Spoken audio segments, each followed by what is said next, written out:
ओम नमो भगवते वासुदेवाय। ओम नमो भगवते वासुदेवाय। ओम नमो भगवते वासुदेवाय। नारायणं नमस्कृत्यं नरं चैव नरोत्तमं देवीं सरस्वतीं व्यासं ततो जयमुदीरयेत्। नष्टप्रायेषु भद्रेषु नित्यं भागवत सेवया भगवतीरुत्तम श्लोके भक्तिर्भवति नैष्ठकी। ॐ जन्मान्तरशतन्वयादितरतः चर्थे स्वभिज्ञासराट् तेने ब्रह्महृदयादिकवये मुह्यन्ति यत् सूर्यः तेजो वारिमृदां यथा विनिमयो यत्र त्रिसर्गो अमृषाम् धाम्नाय सदा निरस्तकुहकम् सत्यं परमं धीमहि धर्मः प्रोजितकैतवत्र परमो निर्मत्सराणां सताम् वेद्यं मातृवस्तु शिवदं तापत्रयोन्मूलनम् श्रीमद्भागवत महामुनिकृते किं वा पुरणेश्वरः सद्यो हृदवर्धत्तकृतिभिः शुश्रूभिः तत्क्षणात् निगमकल्पतरोर्गलितं फलं सुखमुखात् द्रवितसंयुतं पिबत भागवतं रसमालयं मुहुरः रसिका भुवि भावुका। अहं सर्वस्य प्रभवो मत्तः सर्वं प्रवर्तते इति मत्वा भजन्ते मां बुधा भावा समन्विता मच्चित्ता मद्गतप्राणा बोधयन्तः परस्परं कथयस्य मां नित्यं तुष्यन्ति च रमन्ति च तेषां सततयुक्तानां भजतां प्रीतिपूर्वकं ददामि बुद्धियोगन्तं येन मामुपयान्ति ते तेषामेवानुकम्पार्थम् अहम् अज्ञानजं तमः नाशयात्मभावस्थो ज्ञानदीपेन भास्वता अहमेव समेवाग्रे नान्यत् सतसत्परं पश्चादहं यतेतस्यं यवशिष्येत स्वस्म्यहम् ऋते अर्थं यत् प्रतीयेत न प्रतीयेत चात्मनि तद्विद्यादात्मनो मायां यथा भाषो यथात्मः यथा महान्ति भूतानि भूतेषु चावचेष्वनु पृष्ठानि अनुपृष्ठानि तथा तेषु न तेष्वहम् एतावदेव जिज्ञासं तत्त्वजिज्ञासनात्मना अन्यव्यतिरेकाभ्यां यत्सात् सर्वत्र सर्वदा हरे कृष्ण कृष्ण कृष्ण हरे हरे हरे हरे राम राम राम हरे हरे।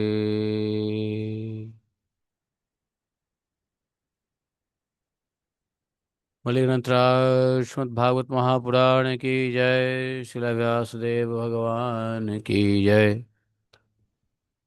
श्रील सुत गोस्वामी महाराज की जय। अनंत कोटि वैष्णव भक्त वृंद की जय। जय जय श्री राधे श्याम।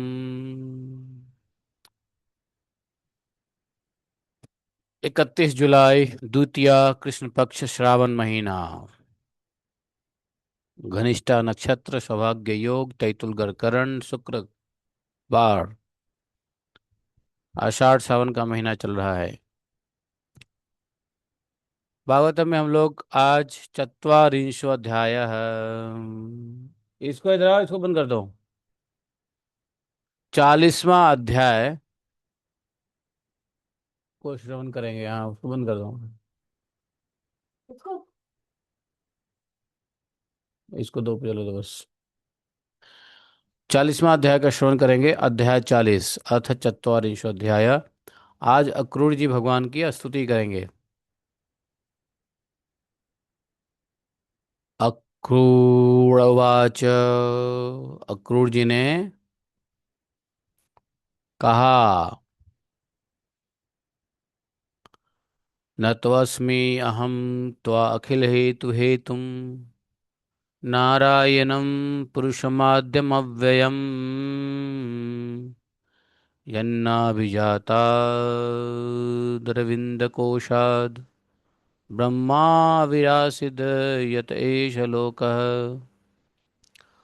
भुस्तोऽयमग्नि पवनः खमादिः महान् जातिर्मनेन्द्रियाणि सर्वेन्द्रियार्था विबुधाश्च सर्वे जेहे तवस्ते जगत्वङ्गभूताः नैते स्वरूपं दुरा विदुरात्मनस्ते हि जादयो अनात्मतया गृहीता अजो अनुबद्धः सगुणैर्जाया गुणात् परं वेद न ते स्वरूपम् त्वां योगिनो यजत यजन्तद्धामः पुरुषेश्वरम् साध्यात्मं साधिभूतं च साधिदैवं च साधवः त्रया च विद्यया केचित् त्वां वै वैतानिका द्विजा यन्ते विततै ज्ञाने ज्ञानारूपामराख्यय ॐ अज्ञानतिम्रान्धस्य ज्ञानाञ्जनशलाखया चक्षुरुन्मीलितं येन तस्मै श्रीगुरुवे नमः।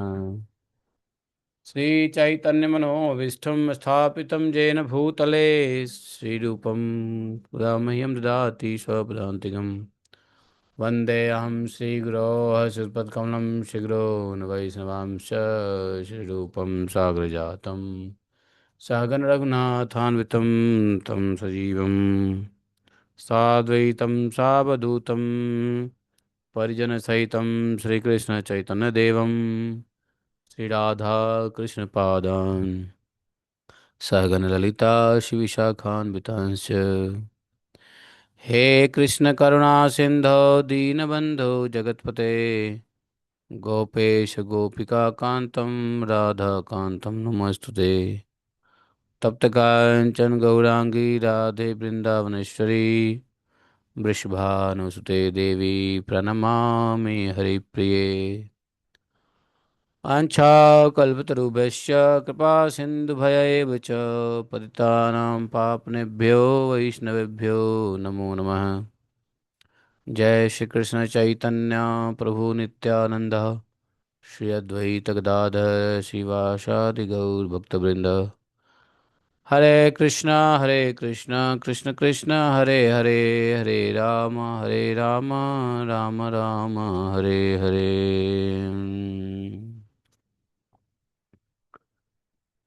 अक्रूर जी भगवान को स्तुति कर रहे हैं। अक्रूर जी बोले कि हे प्रभु, आप प्रकृति आदि समस्त कारणों के भी परम कारण हैं। आप ही अविनाशी पुरुषोत्तम नारायण हैं और आपके ही नाभि कमल से उन ब्रह्मा जी का आविर्भाव हुआ है जिन्होंने इस चराचर जगत की सृष्टि की है। मैं आपके चरणों में बार बार नमस्कार करता हूँ। न तो अस्मि अहम त्वा अखिल हेतु हेतु, कारण के भी कारण। ये भूः तोया भूः तोयम अग्नि पवन खमादि। भू मतलब पृथ्वी, तोयम मतलब जल, अग्नि, अग्नि मतलब अग्नि तो वायु, पवन, खम आदि। ख मतलब अहंकार, सॉरी, आकाश, आकाश को बोलते हैं, हाँ, खग। तो खगम आदि महान जाति मनः इंद्रियाणि। तो अहंकार, प्रकृति, पुरुष, मन, इंद्रिय,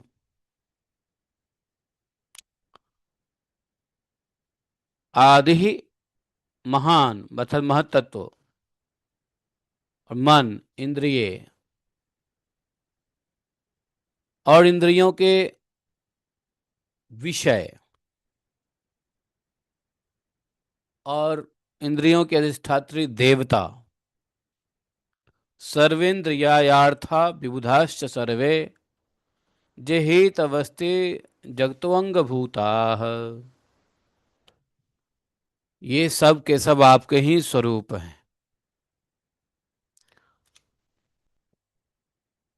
भक्तों के द्वारा भगवान की बार बार प्रार्थना की जाती है। कहा जाता है कि देखो, पृथ्वी, जल, अग्नि, वायु, आकाश, अहंकार, महत्त्व, प्रकृति, पुरुष, मन, इंद्रिय और इंद्रियों के विषय और इंद्रियों के अधिष्ठात्री देवता, यही इसी से पूरा चराचर जगत बना हुआ है। और इन्हीं के बीच व्यवहार होता है इस संसार में।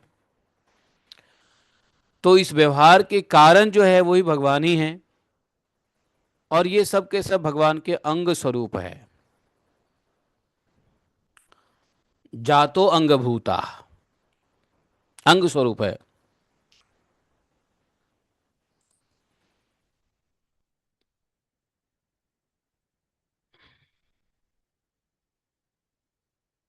फिर आप ऐसे अखिलात्म भगवान को बार बार नमस्कार है। न तो अस्मि अहम त्वा अखिल हेतु हेतुम, नारायणम पुरुषमाद्यम अव्ययम। तो आप समस्त प्रकृति आदि के कारणों के कारण है। अखिल हेतु त्वा अखिल हेतु हेतुम, अखिल बोला है संसार को, अखिल ब्रह्मांड मतलब हम्म, समस्त, अखिल मतलब समस्त, टोटल, इन टोटलिटी। अखिल हेतु हेतुम, समस्त कारणों के कारण, नारायणम पुरुषमाद्यम अव्ययम न तोऽस्मि अहम्, तम भूतस्त्वम अग्नि पवनः खमादि महान आदि इंद्रियाणि सर्वेन्द्रियार्थम विबुधाश्च सर्वे ये हेतवस्ते जगतोंगभूत।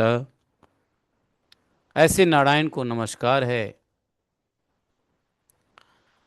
नैते स्वरूपम विदात्मनस्ते ह्यजाद यो अनायात्मा या गृहीता। बोले कि प्रकृति और प्रकृति से उत्पन्न होने वाले समस्त पदार्थ इदम वृत्ति के द्वारा ग्रहण किए जाते हैं, इसलिए ये सब अनात्मा है। अनात्मा होने के कारण जड़ हैं और इसलिए आपका स्वरूप नहीं जान सकते।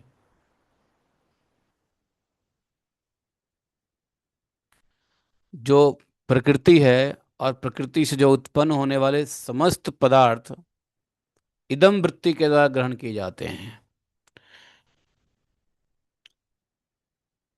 इदम वृत्ति मतलब इंद्रियों की वृत्ति। इंद्रियां होंगी जब ही प्रकृति के उत्पन्न सभी पदार्थों को हम जान सकते हैं, ग्रहण कर सकते हैं। यदि इदम वृत्ति नहीं है, इंद्रियां नहीं है, इंद्रियों का वृत्ति शांत हो जाए या इंद्रियां वृत्ति रहे ही नहीं, तो प्रकृति के उत्पन्न किसी पदार्थ को हम नहीं समझ सकते, नहीं जान सकते, नहीं ग्रहण कर सकते हैं। तो जो इदम वृत्ति वाले हैं अर्थात जो इंद्रियों से ही ग्राह्य है, वो सब आत्मा नहीं है, अनात्मा है। आत्मा को इंद्रियों की आवश्यकता नहीं होती है। आत्मा को इंद्रियों की आवश्यकता नहीं होती है क्योंकि आत्मा इंद्रियों से परे है, परमात्मा का अंश है। आत्मा स्वयं प्रकाश है, सर्वज्ञ है, तो उसको स्वयं प्रकाश सर्वज्ञ को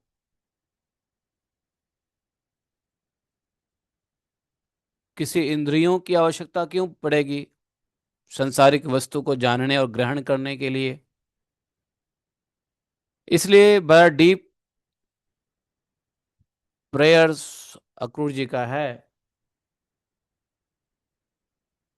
भगवान के सभी भक्त जब भगवान की स्तुति करते हैं तो भगवान की ऐसे ही उपाधियों से महिमा मंडित करते हैं। और भगवान के जितने भी भक्त हुए हैं जिन्होंने प्रार्थना किया है, उन सब ने भगवान की सत्य स्वरूप ज्ञान कराया है कि भगवान कौन है, प्रकृति क्या है, प्रकृति के अंदर में चीजें क्या करती है।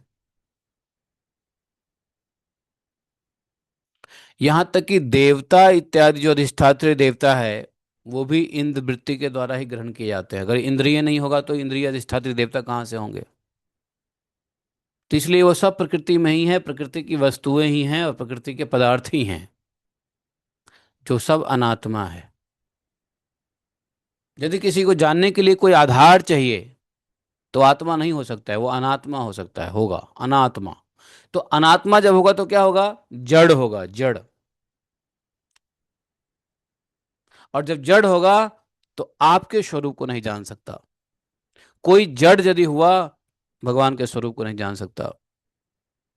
और जड़ क्यों होता है? क्योंकि अनात्मा, अनात्मा, अनात्मा बुद्धि। और अनात्मा बुद्धि क्यों है? क्योंकि प्रकृति में जितनी भी चीजें हैं सब इंद्रवृत्ति है, वित्रिय इंद्रियों के द्वारा ग्रहण किए जाते हैं।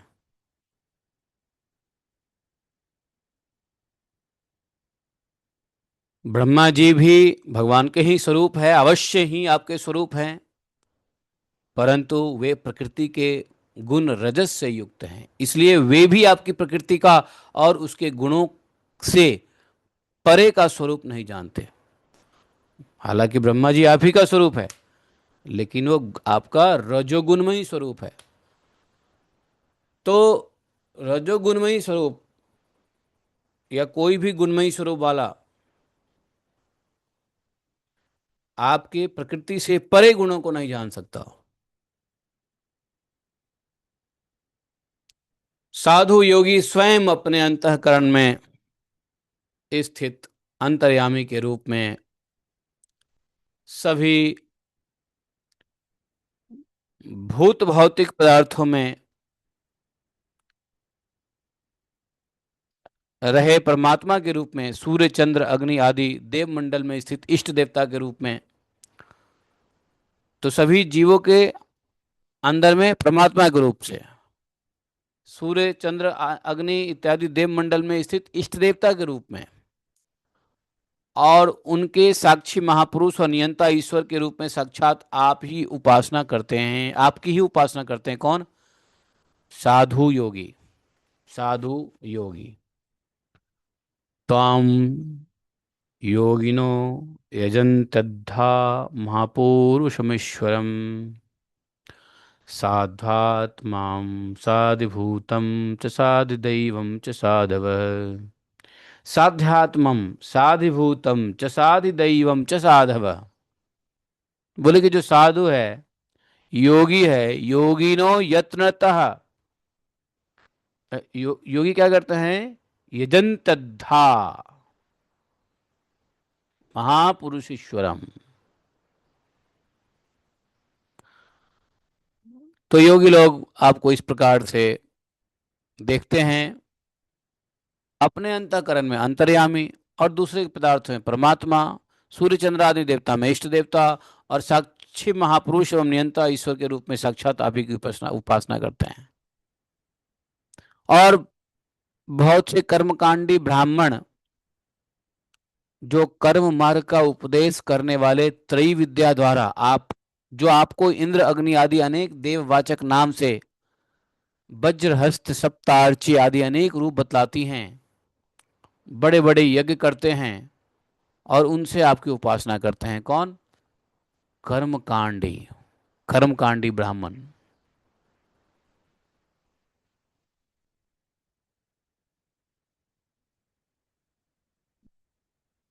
तया च विद्या केचित्वा वै भैनी वैतानिका द्विजाः यजन्ते विततैः यज्ञैः नानारूपम् आराख्यया एके त्वा अखिल कर्माणि सन्न्यास्योपशमं गताः ज्ञानिनो ज्ञानयज्ञेन यजन्ति ज्ञानविग्रहम् अन्ये च संस्कृतात्मानो विधिना अभिहितेन ते यजन्ति त्वमन्वयास्त्वां वै बहुमूर्तेकमूर्तिकम्।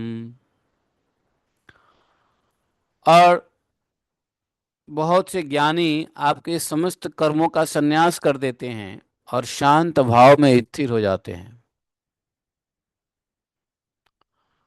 योगी, कर्मकांडी, ज्ञानी, इस सब के बारे में बता रहे हैं कि कौन किस प्रकार से आपकी आराधना कर रहे हैं। सब आपकी ही आराधना में लगे हुए हैं। वास्तव में देवी देवता यदि कोई देवी देवता को पूजा करता है, कोई अन्य देवी देवता को पूजा करता है तो वास्तव में वह भगवान की ही पूजा करता है। भगवान ने गीता में कहा भी है, ते अपि यजन्ते माम अविधि पूर्वकम। तो वही यहाँ पर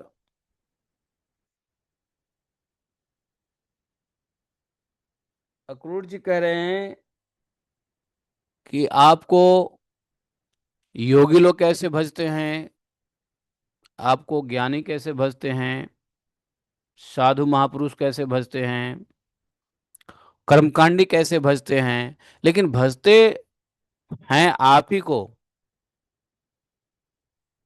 अलग अलग तरीके से। कोई ब्रह्म के रूप में, कोई प्रात्मा परमात्मा के रूप में, तो कोई देवी देवता के कर्मकांड के रूप में, कोई देवी देवता को इंद्रियों के अधिष्ठात्री के रूप में। तो नाना प्रकार के लोग भजते तो भगवान का ही है, जाने अनजाने में।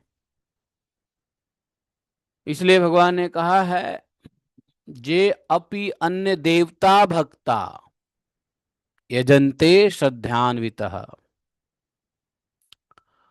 जो अन्य देवी देवता के भक्त हैं और उनमें ही श्रद्धा रख करके यजन्ते हैं, पूजा करते हैं, पूजते हैं।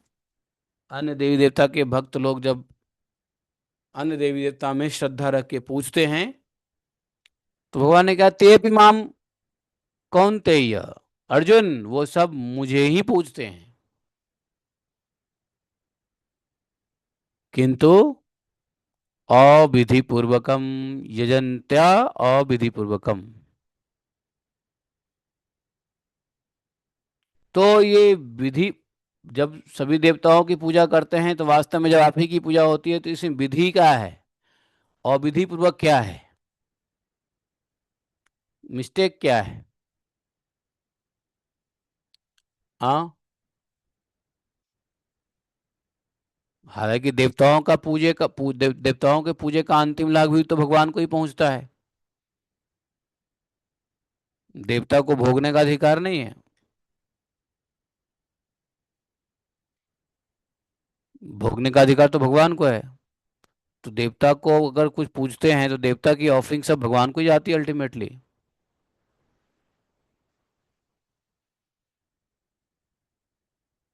लेकिन यदि कोई देवता को भगवान से स्वतंत्र या सर्वोच्च मानकर उनकी उपासना करता है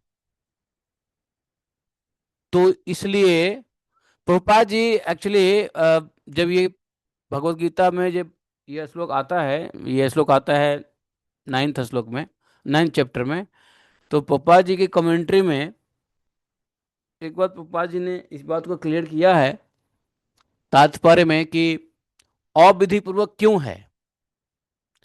अविधि पूर्वक तब बन जाता है, अन्य देवता की पूजा अविधि पूर्वक तब बन जाता है जब भगवान से सर्वोच्च मानकर उपासना करता है। वो सोचता है कि नहीं, कृष्ण से बड़ा ही गणेश जी है, और कृष्ण से बड़ा ही शिव जी है, या कृष्ण से बड़ा ही दुर्गा जी हैं। जब वह अपने इष्ट में, अपने देवता इष्ट में श्रद्धा करके पूछता है तो ठीक है, उसमें तब पूजने तक कोई दिक्कत नहीं है। लेकिन विधि कब खत्म हो जाता है? When they do mistake, method को कब वायलेट कर देते हैं, विधि को कब नुकसान पहुंचाता है, विधि कब त्रुटिपूर्ण हो जाता है? जब अपने इष्ट को भगवान से परम मानने लग जाते हैं और भगवान से स्वतंत्र समझने लग जाते हैं, सर्वोच्च मानकर उपासना करते हैं, तो वह भगवान की प्रत्यक्ष भक्ति की विधि नहीं है। इसलिए भगवान ने इसको अविधि पूर्वकम कहा है।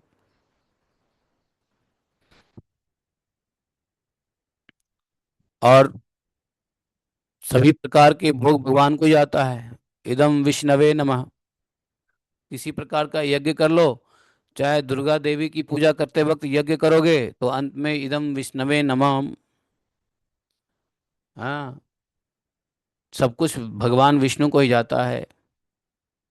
चाहे किसी की भी पूजा कर लो, किसी के निमित्त हवन कर लो, पूजा कर रहे हो किसी देवी देवता के और हवन करते समय आपको इदम विष्णवे नमः ऐसा ही बोलना पड़ेगा। क्योंकि भगवान ने स्वयं गीता में भी कहा है इस बात को। अहम ही सर्वज्ञ, क्या क्या लिखा है, अहम सर्वयज्ञानाम भोक्ता च प्रभुरेव च। नहीं, अहम ही सर्व यज्ञानाम भोक्ता च प्रभुरेव च, न तो माम अभिजानन्ति तत्र ना तत्तस्वन्ति ते। क्योंकि भगवान कहते हैं मैं ही सभी यज्ञों का एकमात्र भोक्ता और स्वामी हूं, किंतु लोग मुझे तत्व से नहीं जानते, इसलिए वे संसार में पुनः लौटते हैं। तो भगवान को देवता, देवी देवता में, देवी देवता की पूजा भी भगवान की पूजा हो जाती है। तो यहाँ पे बोला ना कि सब तो आप ही के रूप है। जल अग्नि पृथ्वी वायु अधिष्ठात्री देवता इंद्रिय, इंद्रिय विषयों के सब कुछ आप ही के। तो आप कोई जल का पूजा करे, कोई अग्नि की पूजा करे, कोई वायु की पूजा करे, जिसको जो मनता है करे। लेकिन अविधि पूर्वक तब हो जाता है जब कृष्ण तत्व को न जान करके पूजा करने वाले अपने देवी देवता को ही स्वतंत्र कृष्ण से समझते हैं और कृष्ण से परम समझते हैं।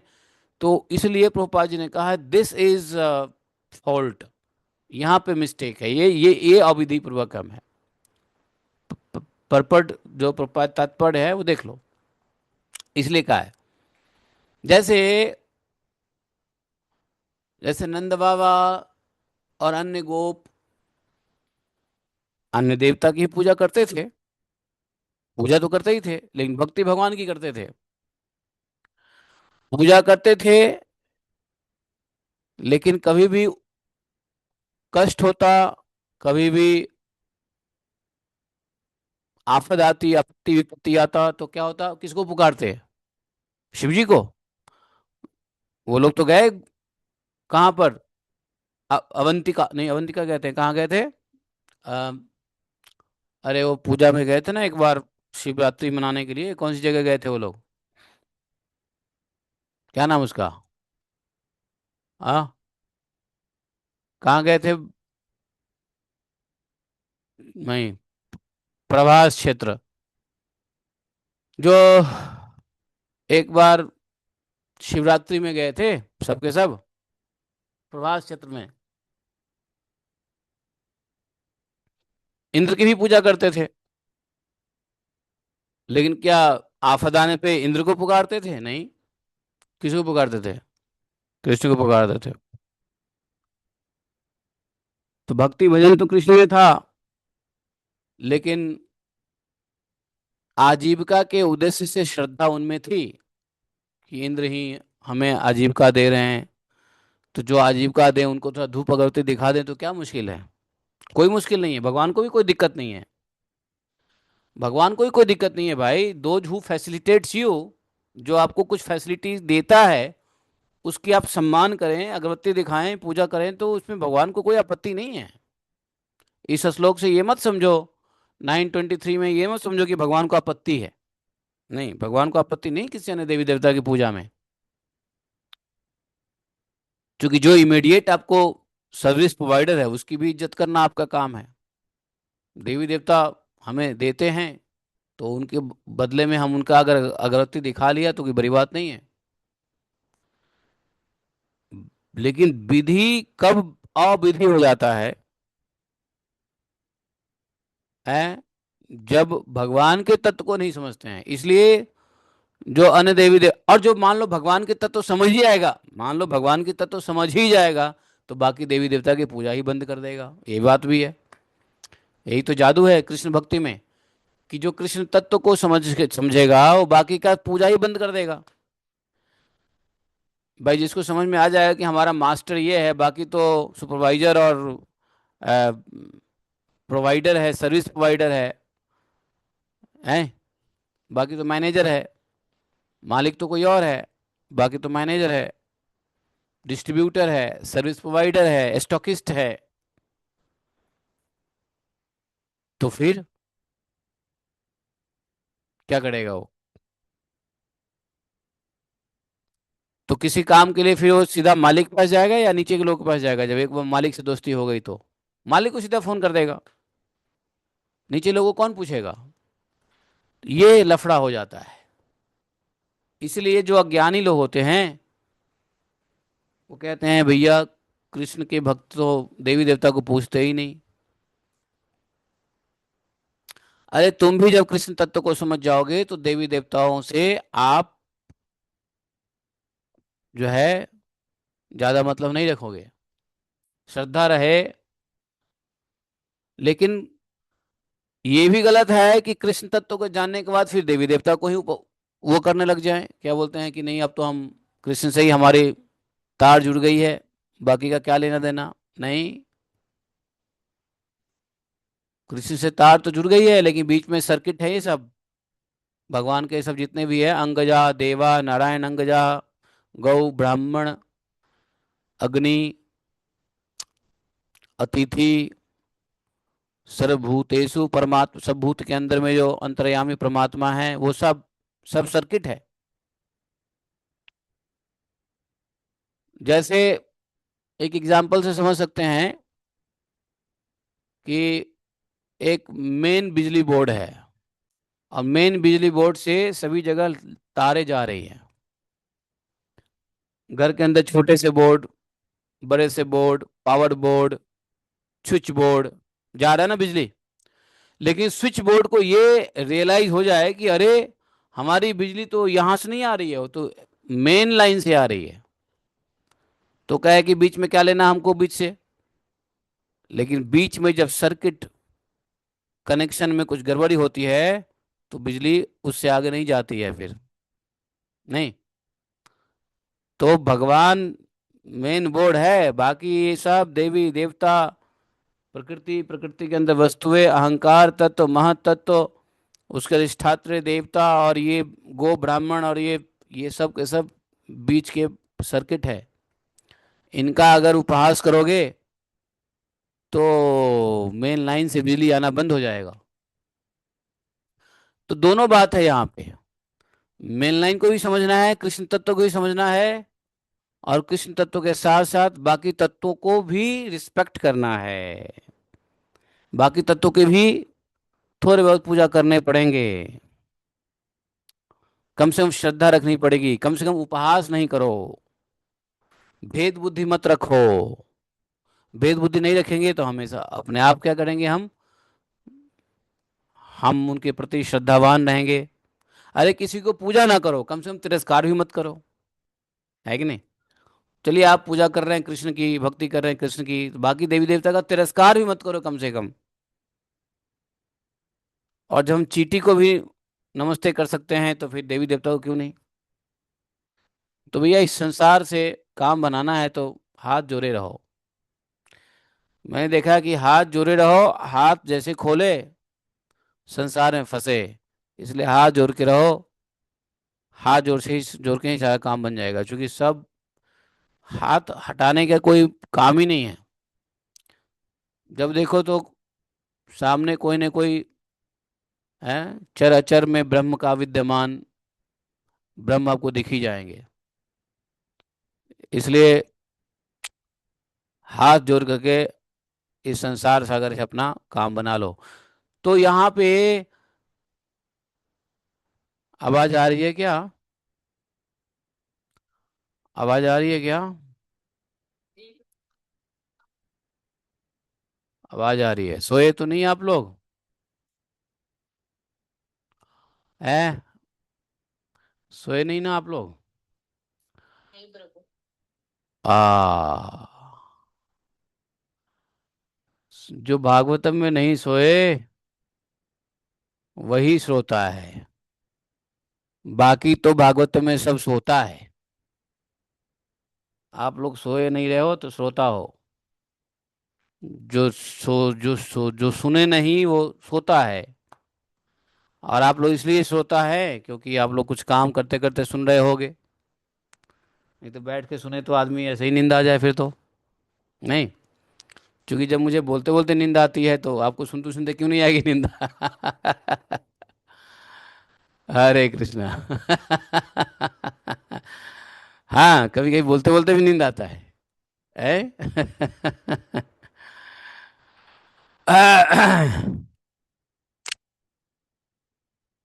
और उनके लिए क्या कहना, जो जिनका सोने का ही टाइम हो गया है।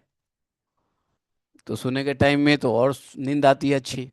भागवतम सुनते सुनते सो जाओ बढ़िया से। है कि नहीं? जैसे देवपुरी बाबा कभी कभी भागवतम सुनते सुनते इतनी गहरी निद्रा में चले जाते हैं कि भागवतम जो है वो सब कॉन्शियस माइंड से सुनते रहते हैं। वैसे सोते वक्त भागवतम सुनना बहुत लाभदायक है। जगने से ज्यादा लाभदायक सोने में है भागवतम। जैसे सोते सोते भागवतम सुनोगे ना, उसमें ज्यादा फल मिलेगा। नहीं, फल मिले ना मिले, लाभ ज्यादा मिलेगा।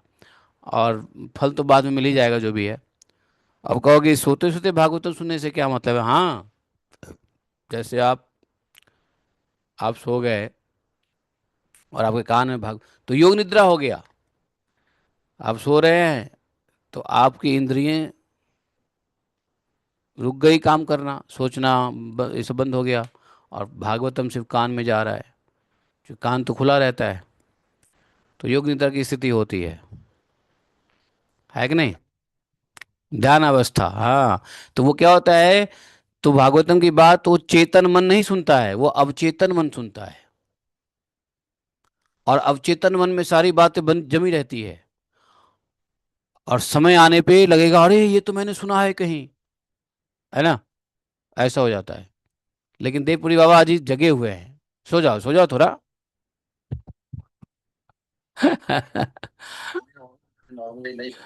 नहीं नहीं, कोई बात नहीं।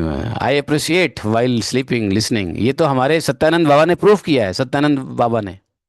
नहीं।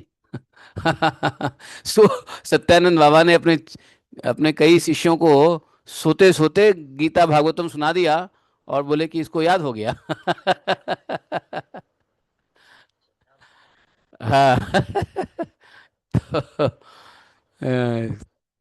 हरे कृष्णा।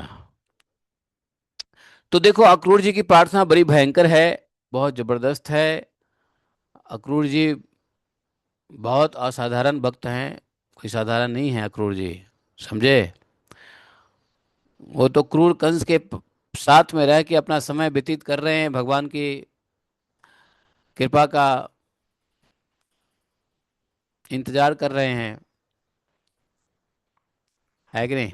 विषम परिस्थिति में भी भक्त तो क्या करते हैं, भगवान के अंदर श्रद्धा रख के उनकी कृपा अनुभूति का इंतजार करते हैं। अधैर्य नहीं होते।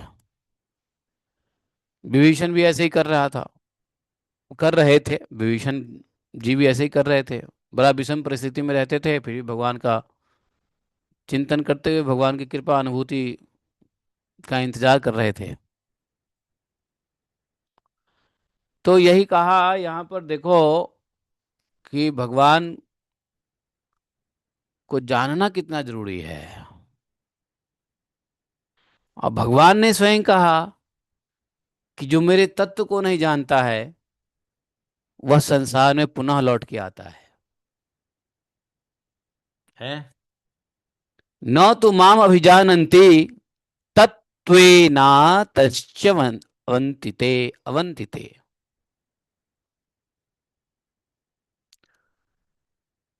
तो ज्ञानी लोग क्या करते हैं? कर्म का संन्यास कर देते हैं, संन्यास कर देते हैं कर्म से का।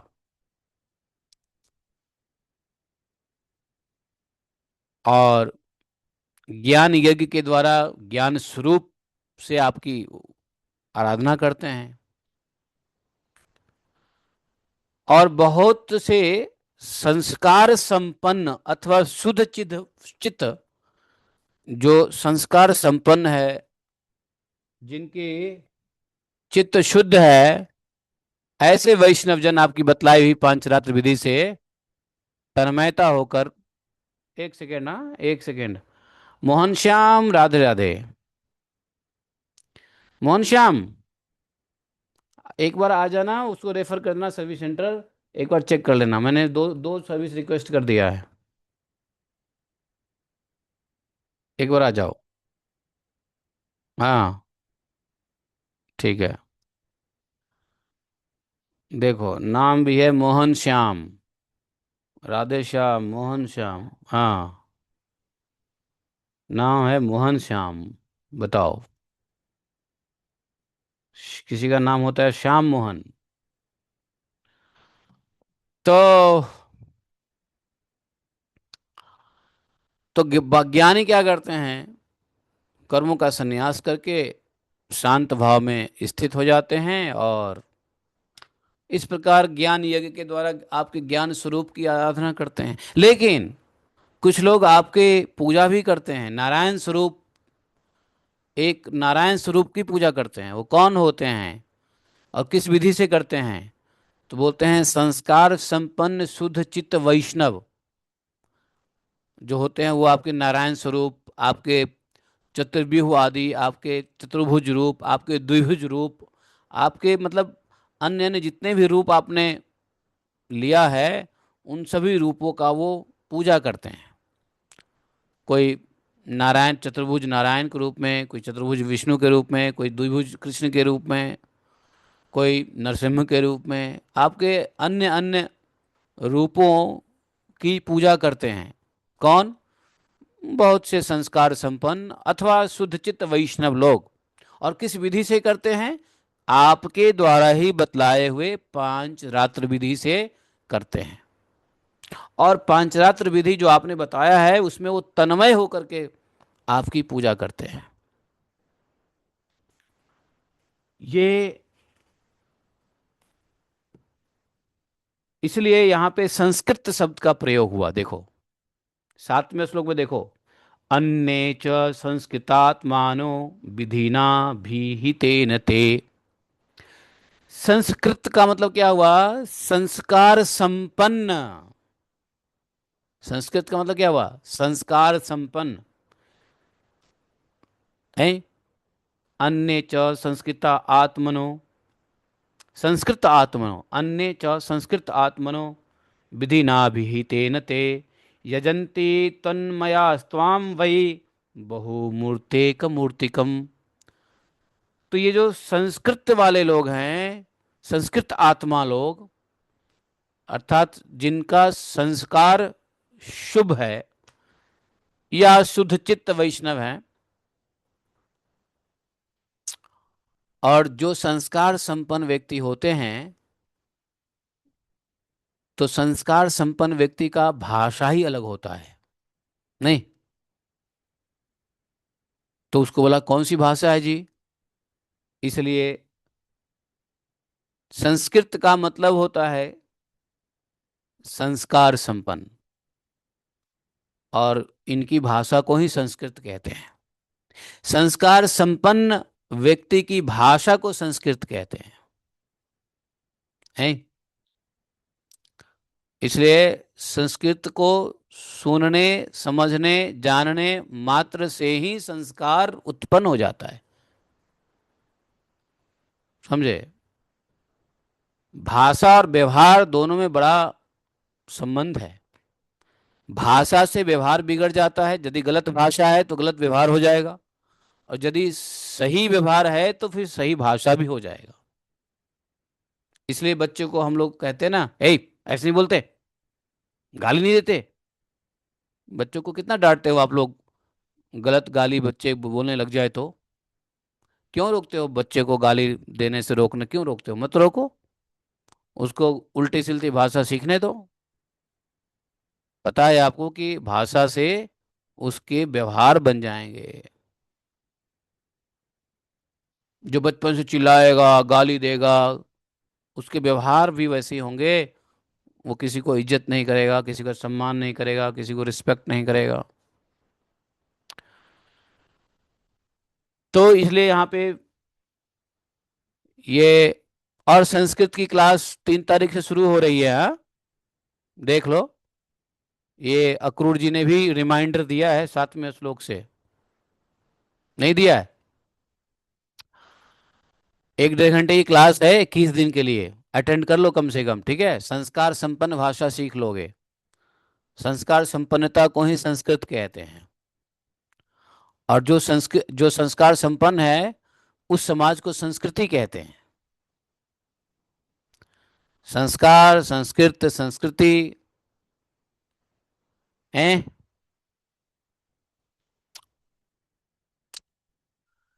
तो थोड़ा ध्यान दे लो।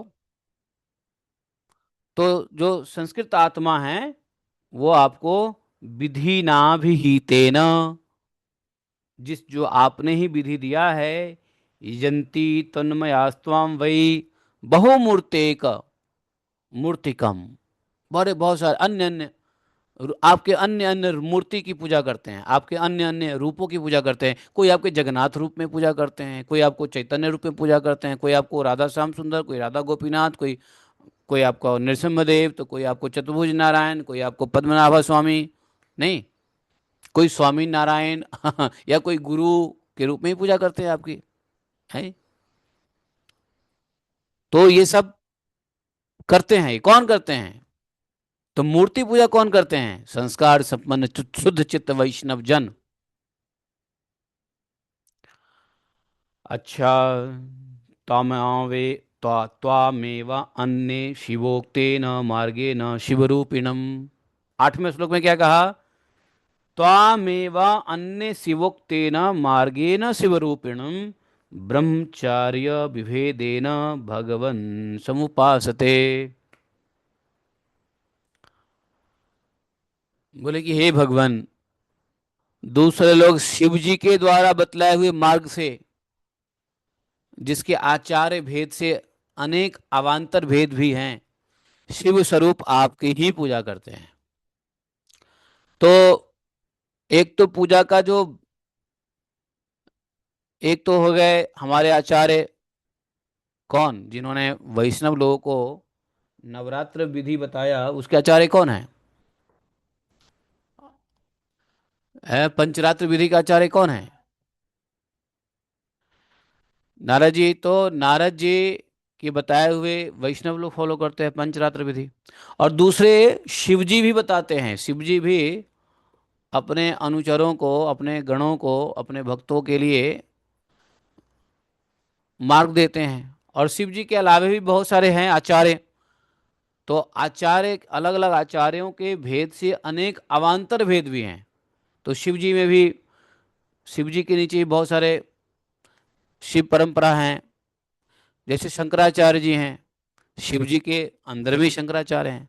तो शंकराचार्य ने जो मार्ग दिया, वो किसका मार्ग है? शिव जी का ही मार्ग है। और शिव जी के मार्ग में के अंदर में शंकराचार्य है। श्रीपाद शंकराचार्य के अंदर में कितने आए? पूरी, गिरी, सरस्वती, नहीं, 10 अवान्तर भेद हो गया। फिर पुरी वाले अपने पुरी लोगों को सिखाते हैं, गिरी जी अपने गिरी जी फॉलोअर्स को बताते हैं। कोई सरस्वती कहते हैं इस तरीके से करो, नहीं, जो 10 नामी सन्यासी हैं श्रीपाद शंकराचार्य के अवान्तर में, तो ये उनके लीनेज हैं। तो वो वास्तव में वो सब भी कहते हैं आपकी ही आराधना करते हैं, क्योंकि आप ही समस्त देवताओं के रूप में हैं और सर्वेश्वर भी है। मतलब सर्वेश्वर भी आप ही हो और देवताओं के रूप में भी आप ही हो। सर्वम एव, कौन बोला? सर्वम एव यजंती वा सर्वदेव महेश्वरम।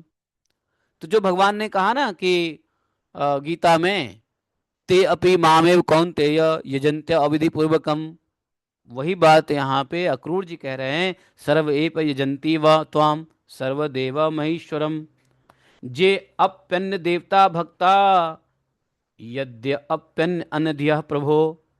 तो यहाँ पे देखो, जे अप्य अन्य देवता भक्ता, और यहाँ पे भगवान भी वही शब्द यूज कर रहे हैं, जे अप्य अन्य देवता भक्ता। मतलब सुनो सुनो सुनो, ए गांव वालों सुनो, 10:49 में देखो, 10:49 में जो अक्रूर जी ने शब्द का प्रयोग किया है, वही शब्द का प्रयोग 9:23 में किया है।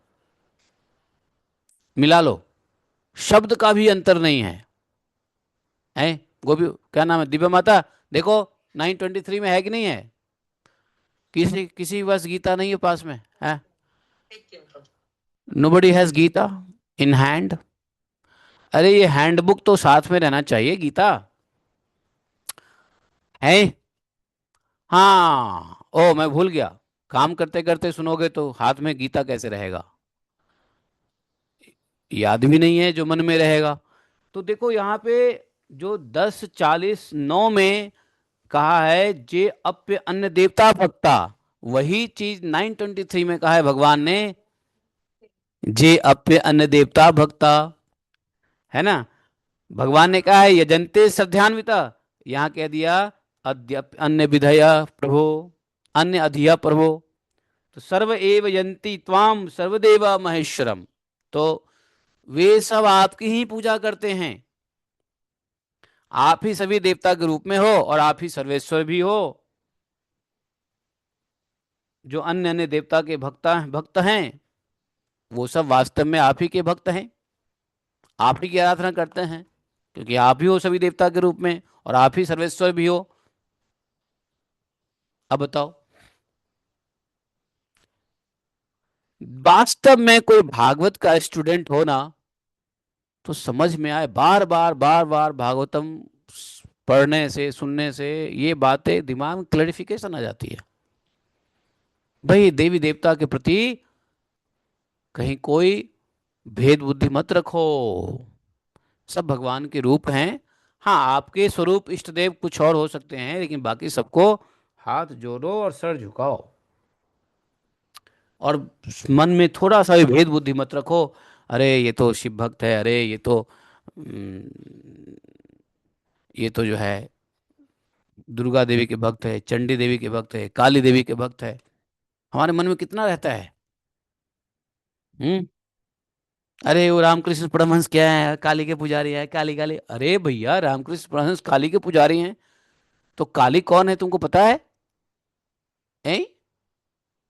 और का रामकृष्ण परमहंस काली के भक्त अगर हैं भी, तो रामकृष्ण परमहंस से एलर्जी करोगे तो काली जी से एलर्जी हो गई, और काली जी से एलर्जी है तो रामकृष्ण परमहंस से एलर्जी होगी। अरे भाई, ऐसा क्यों सोचना?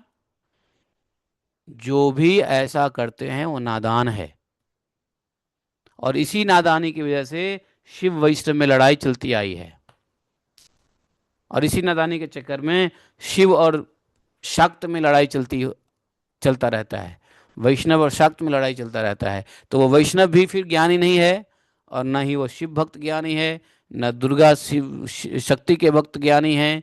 अगर यदि तीनों में से कोई भी ज्ञानी हो, तो वो तीनों में आपस में वैर नहीं करेगा। और जानते हो, इसी बुद्धि के कारण पूरा सनातन धर्म का नाश हुआ है। सनातन धर्म का नाश ही इसी बुद्धि के कारण हुआ है। क्योंकि भागवत का भी प्रचार आजकल ही हो रहा है, पहले भागवत में बहुत ज्यादा नहीं चलता था। ये तो कलयुग के प्रभाव हैं, लास्ट 5,000 वर्ष की बात है। जो बड़े बड़े भक्त चैतन्य महाप्रभु के साथ साथ समकालीन कितने सारे वैष्णव भक्त आए हैं, और उसके बाद भी 500 साल पहले चैतन्य महाप्रभु आए और भक्ति काल रहा, उसके बाद भी भागवतम का पढ़ना पढ़ाना ये बड़ा गौण हो गया था। भागवतम का पढ़ना पढ़ाना गौण हो गया था। और भागवतम तो वास्तव में भागवतम को पढ़ने पढ़ाने का सिस्टम दिया है तो प्रभुपाद जी ने दिया है। यहाँ तक कि भक्ति सिद्धांत सरस्वती ठाकुर महाराज के गौड़िया मठ में भी बहुत सारे गौड़िया मठ है, उन्होंने भी भागवतम को कंपलसरी किया था कि डेली भागवतम होगा, नित्यम भागवत सेवाया। प्रभुपाद जी ने ही इसी ऑर्डर को कैप्चर किया था। नहीं तो भक्ति सिद्धांत सरस्वती महाराज से पहले भागवतम नित्यम कोई नहीं पढ़ता था। कहीं कहीं सुने जाते थे भागवत सप्ताह हो रहा है। अब कहीं कहीं की बात छोड़ो, मैं 40 47 वर्ष का हो गया हूं, मैंने गांव में तो कभी सुना ही नहीं था कि भागवतम कथा हो रही है। बाद में तो ये भागवत कथा बीच में भी लुप्त था, और कथा भी अगर लुप्त नहीं भी था तो सिर्फ कथा के रूप में होता था। भागवत के अंदर में जो विजडम है, भागवत का जो भागवत विजडम जो है, क्या बोलेंगे हिंदी में भागवत विजडम को? भगवत ज्ञान। भागवत ज्ञान नहीं, भगवत तत्व ज्ञान, इसके ऊपर कोई विचार नहीं करते थे। कोई पंडित पुजारी इसके विचार नहीं करता था। पंडित को क्या क्या जरूरत है गीता भागवत के ऊपर विचार करवाने का? उनका पेट पूजा ही खत्म हो जाएगा। वो स्वयं ही वो कर्म कांड में लगे हुए हैं, स्वयं अपने पेट पूजा में लगे हुए हैं, तो काहे को गीता भागवत? हम्म। हाँ, रामायण चल रहे थे, लेकिन रामायण को भी लोगों ने ऐसे इमोशनली लिया कि रामायण के अंदर में जो तत्व ज्ञान है वो तत्व ज्ञान प्रकाशन नहीं हुआ। और ऐसे तत्व ज्ञान प्रकाश करने वाले बहुत कम साधु होते थे जिन्होंने स्वयं पढ़ लिया, लेकिन वो प्रचार नहीं किए। तत्व ज्ञान का प्रचार नहीं हुआ। तो इस वजह से बाकी सभी पब्लिक को, हाँ जी सीताराम सीताराम करो, सीताराम सीताराम करिए, जाहि विधि राखे राम साही विधि रहिए, बस इतना ही ज्ञान लोगों को दिया गया। वास्तव में भगवत तत्व का ज्ञान नहीं मिला। जो मूवमेंट भक्ति विनोद ठाकुर महाराज ने, इसीलिए वो बड़ा व्यथित रहते थे कि ऐसा पुत्र चाहिए, हे भगवान हमें ऐसा पुत्र दो जो भागवत सिद्धांत को स्थापित करे। इसलिए आ गए भक्ति सिद्धांत सरस्वती ठाकुर महाराज। इन्होंने भक्ति के सिद्धांत को, भागवत के सिद्धांत को स्थापित कर दिया, तत्व ज्ञान को प्रकाशित किया, किताब से लोगों को हृदय मन में और हृदय में लाए। मठ मंदिर इसलिए बनाया कि वहां पे रेगुलर भागवत कथा होगी तो लोगों को ज्ञान होगा।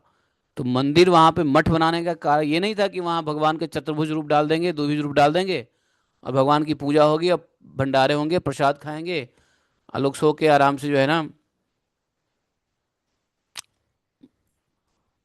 नहीं, वो एक शिक्षा का केंद्र मानते हुए भागवत शिक्षा केंद्र के नाम पे मठ बनाया उन्होंने, गौड़ीय मठ। और पोपा जी का भी यही कहना था कि temple should not be just a place of worship, it should be place of Bhagavat education. समझे?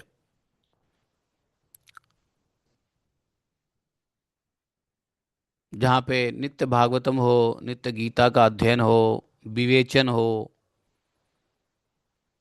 वितरण हो, मनन हो, प्रश्न उत्तर हो। तो ये सब नहीं होने से क्या होगा? ज्ञान ही नहीं होगा। ज्ञान नहीं होगा तो दूसरे देवी देवता में भेद बुद्धि करेंगे, सब अपने अपने करेंगे कि मेरा तो वो, मेरा तो वो, मेरा तो वो। जो जिसकी भक्ति कर रहा होगा, जो जिसका पूजा कर रहा होगा, वो उसी को श्रेष्ठ बताएगा, है कि नहीं? तो तत्व ज्ञान जो है, मैं क्या बताऊं, बड़े दुख की बात है, मुझे सुन के बड़ा आश्चर्य लगा,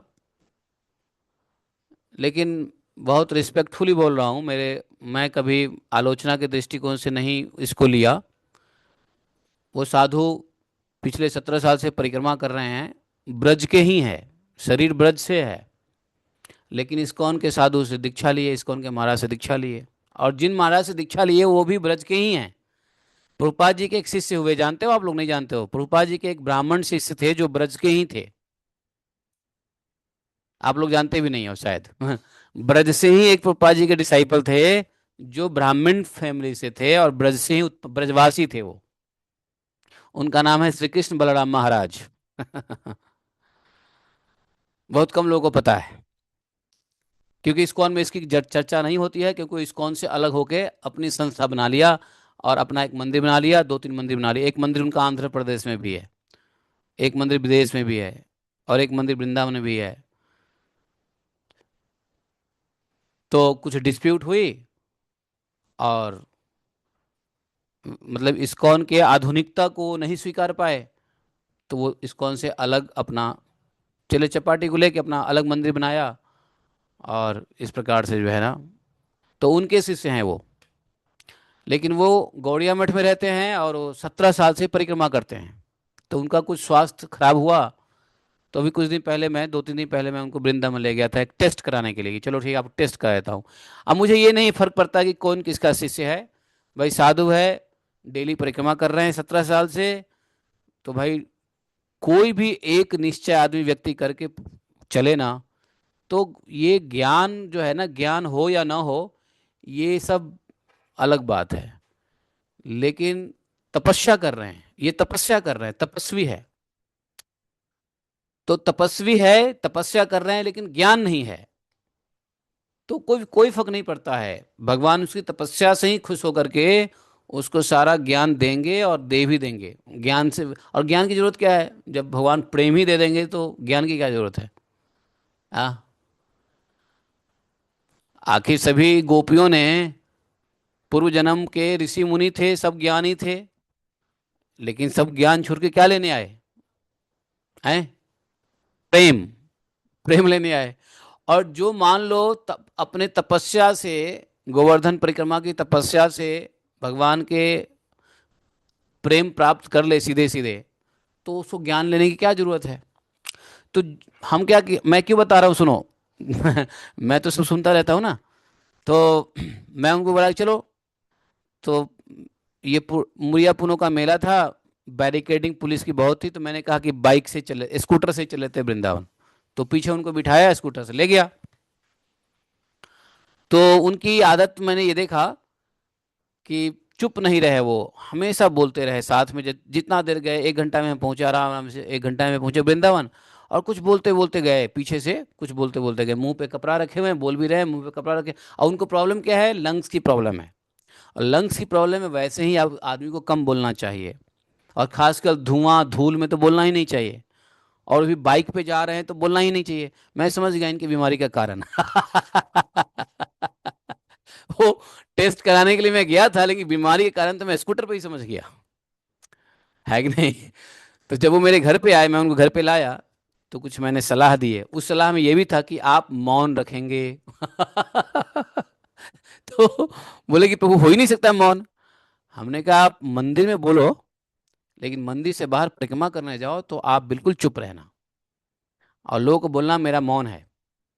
और मंदिर में आप बोलो, मंदिर में आप भजन करो, भक्तों से बात करो, और लेकिन बाहर मौन रखो। तो बाहर क्या, माला भी ना करें? हमने कहा नहीं, माला करो लेकिन बोल के नहीं करना है। मुंह बंद करो, नाक से सांस लो और माला करते रहो, जप करते रहो, मन ही मन जप करते हुए परिक्रमा करो। क्योंकि मुंह खोलोगे तो उनकी आदत बोलने की है। अब बोलेंगे तो वहाँ धूल और पार्टिकल्स जाता है कहाँ पर? लैरेंजेस एरिया में। और उससे क्या, उनका पूरा जो लंग्स है वो डैमेज हो रखा है, तो उनको ऑटोमेटिक श्वास ब्लॉक हो जाती है। अब कोई डॉक्टर पकड़ नहीं रहा है कि इसकी समस्या क्या है।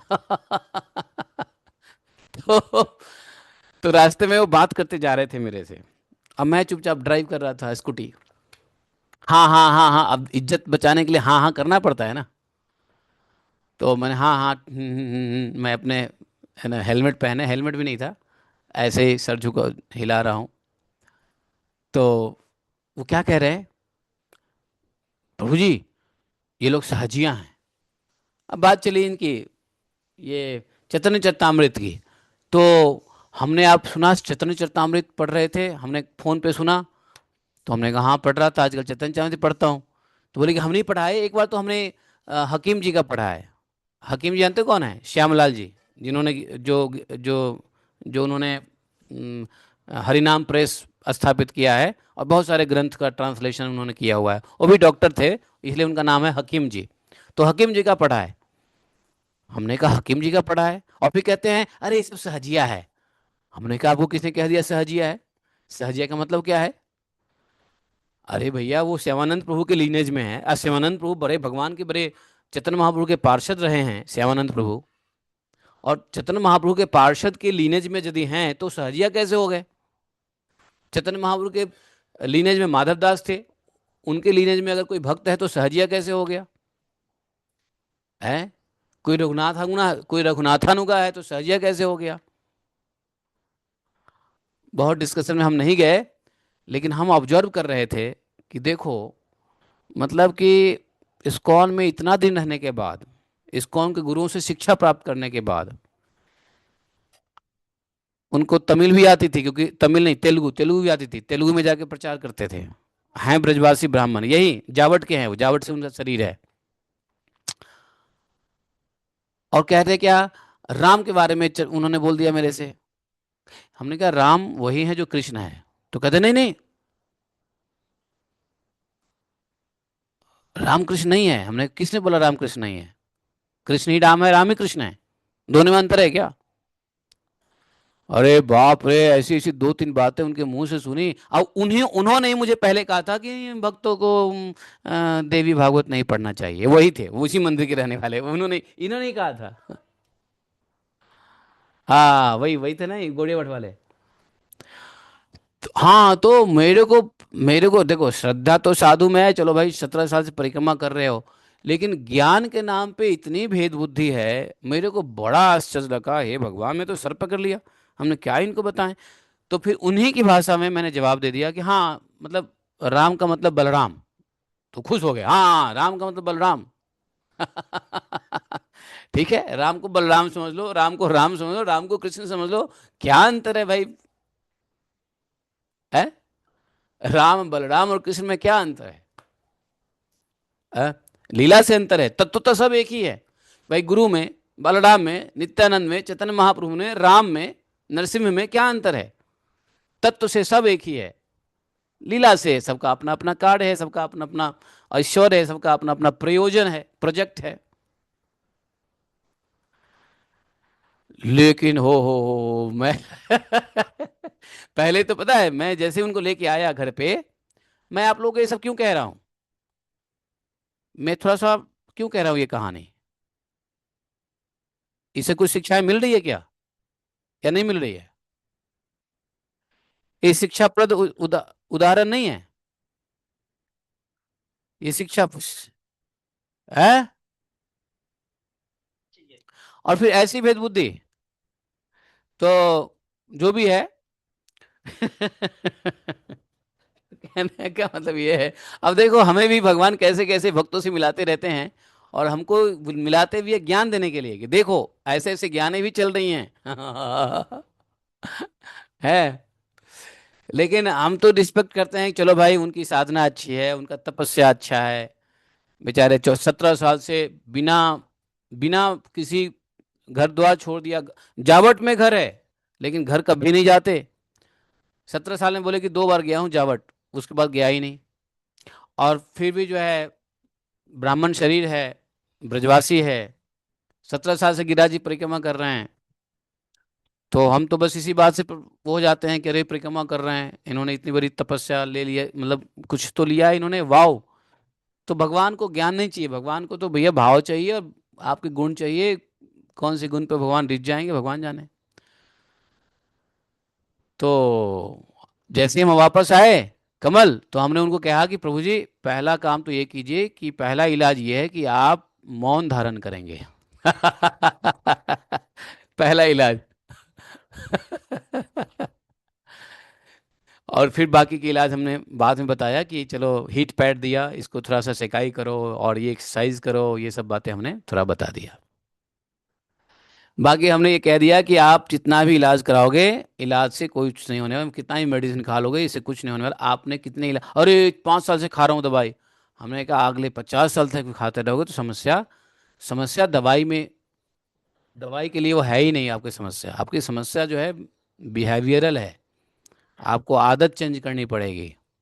उनको ये नहीं कहा कि आप बहुत ज़्यादा बोलते हो, ऐसा बोलना तो गलत हो जाएगा ना, लेकिन हमने सीधा कहा कि प्रभु आप जब बोलते हो तो धूल कंकर जाता है, वो सब आपके लंग से फंसा हुआ है, तो कम से कम धूल मत ले जाओ, है कि नहीं। तो ये हाल है। तो गजब गजब के जो है वैरायटीज ऑफ भक्त मिलते हैं। हाँ, लेकिन ऐसा नहीं है, मैं बहुत रिस्पेक्ट करता हूँ, सबका सम्मान करता हूँ, अरे रोज परिक्रमा करते हैं, दंडवत करता हूँ, ऐसी बात नहीं है। ऐसे साधु, अब साधु है, साधना अच्छी कर रहे हैं, तपस्या अच्छी कर रहे हैं, अब थोड़े बहुत कुछ व्यवहारों से, कुछ आदतों से उनके शरीर पर फर्क पड़ रहा है, तो मैं इसलिए तो भगवान ने भेज दिया, चलो भाई इन लोगों को थोड़ा मदद करो। है कि नहीं। ये हाल है।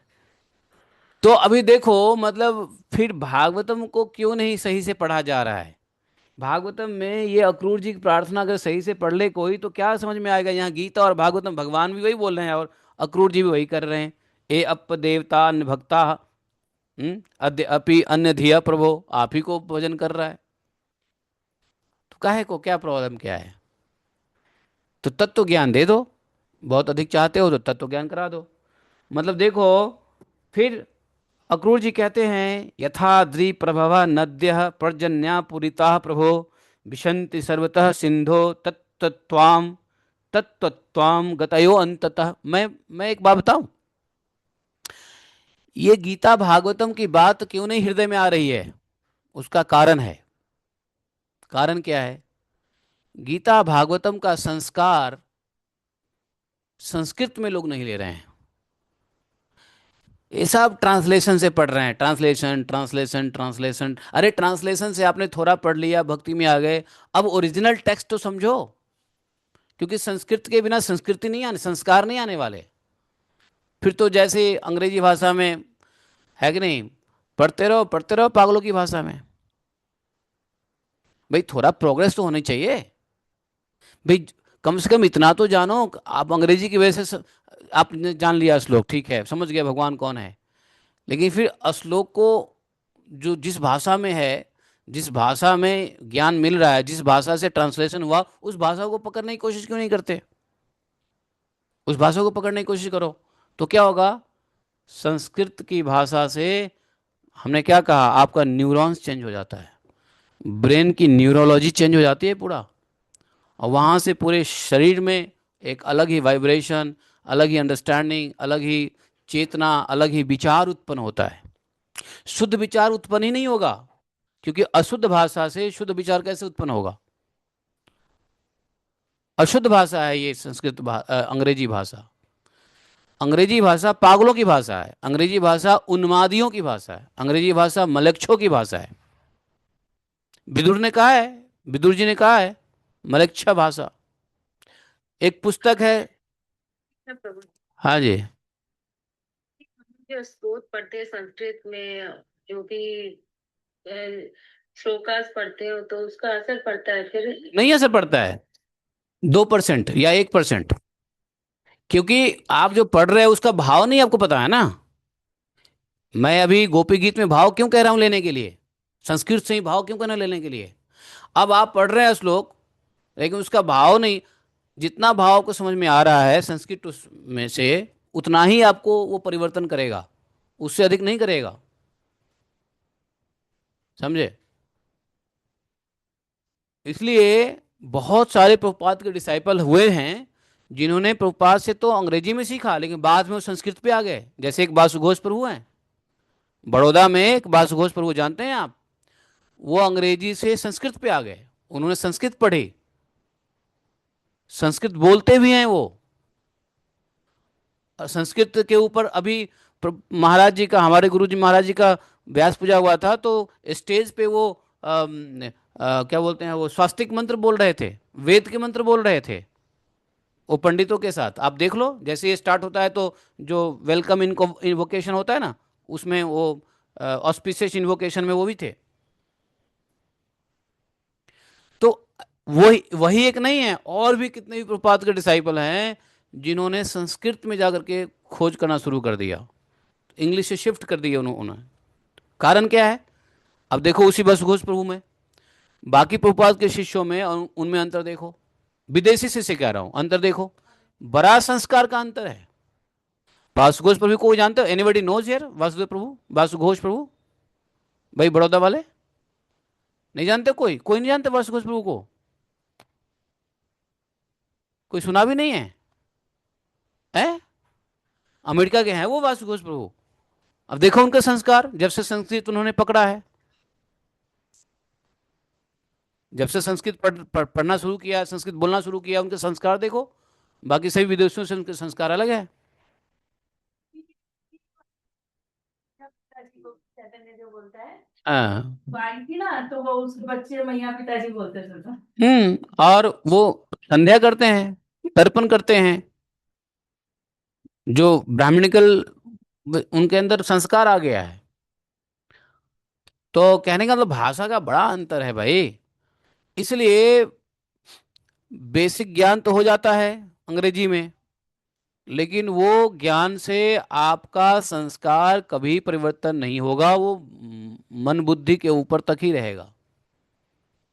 अगर वो अपने संस्कार को बदलना है तो संस्कृत भाषा सीखनी ही पड़ेगी। और प्रभुपाद जी ने बड़े अच्छे से ट्रांस एक एक शब्द को, प्रभुपाद जी चाहते तो ट्रांसलेशन कर देते, एक एक शब्द को ट्रांसलेट किया है, ताकि उस शब्द को जैसे तुम अंग्रेजी में समझ गए हो, वैसे उसी तरीके से अंग्रेजी वाले संस्कृत में भी समझ लो। लेकिन संस्कृत कोई समझता नहीं, छोड़ देता है। इस वजह से क्या होता है कि भागवत के ज्ञान को चेतना के ऊपर परिवर्तन नहीं होता। क्या है? क्या लिखा माता जी? हाँ, उन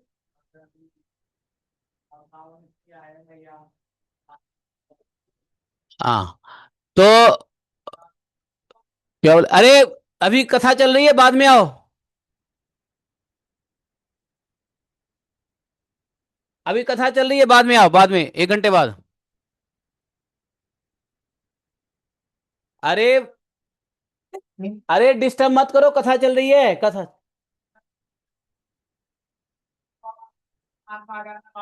अरे तुम्हारी आदत बेकार है, तुम अभी जाओ। तो कहने का मतलब ये है, क्या क्या लिखा माता जी ने? अच्छा, वासुदेव प्रभु के बारे में लिखा। अच्छा अच्छा, लिंक भेजा आपने, हाँ यही है वासुदेव प्रभु। ठीक है। अब यहाँ पर जो है, इसलिए इन्होंने जो है ये भाषा का परिवर्तन करके इन्होंने अपने संस्कार में परिवर्तन किया। और हम अपने संस्कार को, हम अपने अशुभ संस्कार को हटाना चाहते हैं। क्या हुआ अर्चना माता जी? आप इतना आश्चर्य क्यों किया है? अर्चना माता जी कुछ आश्चर्य प्रकट किया। अच्छा। हाँ। बात पूछनी है, जैसे मेरा ब्रदर है, हाँ। जब भी संस्कृत श्लोक पढ़ता है, भागवतम पढ़ता है, तो उसको भागवतम के श्लोक भी याद हो गए। गीता तो याद थी, तो मैं इतनी अचरज करती हूँ, क्या उसकी पूर्व जन्म की क्या है? ऑफ कोर्स ऐसा है, बिल्कुल बिल्कुल बिल्कुल, पूर्व जन्म के। हाँ, कोई भक्त हैं, योगी है, महात्मा है डेफिनेटली, लेकिन पूर्व जन्म के संस्कार से तो आप यहाँ आ गए, लेकिन इस जन्म में कैसे संस्कार बना रहे हो, वो देखना पड़ेगा। उसको आगे कैरी फॉरवर्ड करना चाहिए, समझे? उसको कैरी, जैसे देखो, सुनो सुनो सुनो, जैसे एक ऐसे व्यक्ति को, किसान का एग्जाम्पल दे दो। किसान किसान क्या करता है बताओ? किसान फसल बोता है, और फसल बोता है तो कुछ फसल अपना पेट भरने के लिए रख लेता है, और कुछ फसल को बचा बचा के रखता है, किस लिए? बीज के लिए। ताकि अगला फसल बढ़िया करेंगे। तो हम जो अभी भोग रहे हैं वो हमारे पिछले प्रारब्ध के, हमारे पिछले फसल के बचाए हुए अंश भोग रहे हैं। लेकिन अब इस जन्म में यदि हम कुछ अगले जन्म के लिए कुछ अच्छा बीज नहीं रखेंगे तो अगला जन्म कैसे काम बनेगा। तो किसान क्या करता है, हमेशा सब कुछ नष्ट नहीं करता है। आप अच्छे पढ़े लिखे हो, आप अच्छे पैसे वाले हो, तो आपने पिछले जन्म के प्राप्त किए हुए प्रारब्ध को भोग रहे हो। लेकिन इस जन्म में यदि आप बीज रूप से, भक्ति लता बीज रूप से नहीं उसको बचाओगे तो अगला जन्म क्या मिलने वाला है। अगर किसान सब कुछ खा लेगा, एक एक ही साल में सारा अन्न खत्म कर देगा, अगले साल उसके खेत के लिए बीज कहां से बचेगा। फिर क्या होगा, भूखे मरेगा, क्या हुई? है कि नहीं। सब आज उसको बात उसकी नहीं है, सुनो, बात उसी की नहीं है, ये बात हम सबकी है कि हम लोगों को अगर थोड़ा बहुत भगवान ने पैसे की कमी नहीं दी है, हम रोज भागवतम पढ़ पाते हैं, हम रोज सुन पाते हैं, रोज हमारे सत्संग कर पाते हैं, हमें अन्य लोगों की तरह बहुत मेहनत नहीं करना पड़ता है, ये हमारे प्रारब्ध है। लेकिन इस प्रारब्ध को और ज़्यादा इस जन्म में भगवत कार्य करते हुए अगले जन्म को प्रशस्त करना पड़ेगा। लेकिन अच्छा भोग मिल रहा है ये तो प्रारब्ध है, लेकिन इस जन्म में यदि हम सिर्फ ऐश मौज में ही निकाल देंगे तो अगला जन्म फिर डुम्स होने वाला है, डुम्स, यहां से भी बदतर हो जाएगी फिर। इसलिए इस जन्म में पिछला प्रारब्ध भोगते हुए, पिछले फसल को खाते हुए, कुछ फसल के अन्न को बचा लो बीज के लिए, अगले सीजन के लिए, अगले जन्म के लिए, अगले साल के लिए, है ना। किसान किसान से सीखो, है। तो ऐसे लोगों को समझना चाहिए। नहीं याद होती संस्कृत तो, मतलब हमारे पूर्व जन्म के कर्म अच्छे लिए ही आप कोई बचपन में फर्क नहीं याद पड़ता करते है, हैं। वो नहीं याद होते कोई बात नहीं है। कौन बोलता है याद करने के लिए, याद नहीं होता इसलिए तो पुस्तक आ गया, मेमोरी कमजोर है इसलिए तो पुस्तक आ गया। याद नहीं है तो पुस्तक रहो। अब तो मोबाइल भी आ गया, क्या फर्क पड़ता है, याद नहीं है तो नहीं रहने दो। लेकिन लर्निंग तो सीखो, तो याद नहीं करने की कोशिश करेंगे तो संस्कृत याद क्यों नहीं होगा, क्योंकि संस्कृत के शब्द नहीं याद आते, कभी थोड़ा संस्कृत का बेसिक ज्ञान नहीं है। इस वजह से क्या होता है कि हम लोग नहीं याद कर पाते हैं। और आप तो नहीं याद कर पाते हो, मैं तो याद करके भूल जाता हूं, तो मैं तो सबसे बड़ा गिरा हुआ आदमी हूं। है, मैं तो याद करके भी भूल गया हूं, अब भूल जाता हूं समय पे, है कि नहीं। लेकिन हाँ याद रहता है एक दो बात लाइन, है। है। एकदम कनेक्ट करते हो, उसी श्लोक को लेके आते हो आप। अभी आपने जैसे किया, मेरे से बहुत नाराज होता है प्रभु, वो कहता है क्या भक्ति कर रही है, एक चीज याद नहीं है तेरे को। नहीं नहीं, ये देखो, याद रहना नहीं रहना ये प्राकृतिक गुण है, ये दिव्य गुण नहीं है। हमें क्या याद रहना है, वो भगवान सा रिश्ता, भगवान का नाम हमें याद रखना है, हमें भक्ति करनी है। हमें याद रखना है, हमें भगवान का नाम जप करना है। इतना तो याद रहेगा ना, इतना याद से काम बनने वाला है। गीता रामायण अगर पूरा रट लिया और भगवान का जप ही नहीं कर रहे हैं, भगवान की भक्ति ही नहीं कर रहे हैं, भाव नहीं आ रहा है, तो क्या फायदा उस याद का। तो प्राइमरीली तो याद करना है कि हमको सुबह उठना है, भजन करना है, सत्कर्म करने हैं, वैष्णव सेवा करना है, साधु सेवा करना है, भगवत सेवा करना है, भागवत श्रवण करना है। ये याद रखो, समझे, ये याद रखो। ये याद रखोगे तो काम बन जाएगा। और ये बाकी चीज तो सेकेंडरी है कि भागवतम की चीजें याद है नहीं है, अरे भागवत की कथा को हृदय में रखो ना। कथा की कोई भाषा होती है, आप किसी भाषा में सुन लिए, वो कथा आपके हृदय में है तो काम बन जाएगा। क्या दिक्कत है। आप गीता के श्लोक याद नहीं करते हो लेकिन भगवान के प्रवचन आपके हृदय में है तो काम बन गया। अब कोई गीता का श्लोक रट लेगा लेकिन उसका प्रवचन उसके हृदय में नहीं है, भगवान के गीता का उपदेश हृदय में नहीं है, तो क्या फायदा। मुंह में जीवा पे रहने का क्या फायदा है, मुंह जीवा तो मर वैसे ही जलने वाले हैं। है, मुंह और जीवा पे रख के क्या करेंगे हम, वो हृदय में रखना पड़ेगा। तो इसलिए ये मत समझना कि हमको गीता याद हो गया, नहीं। हमारा व्यवहार देखो कैसा है।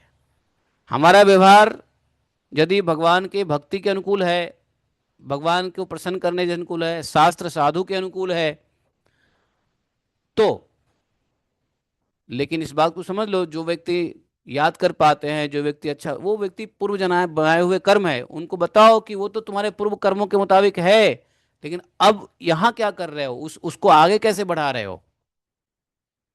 उस वाणी को प्रचार करो, गीता के उस श्लोक को प्रचार करो, उसको समझो, आत्मसात करो, मनन करो, निधि ध्यासन करो।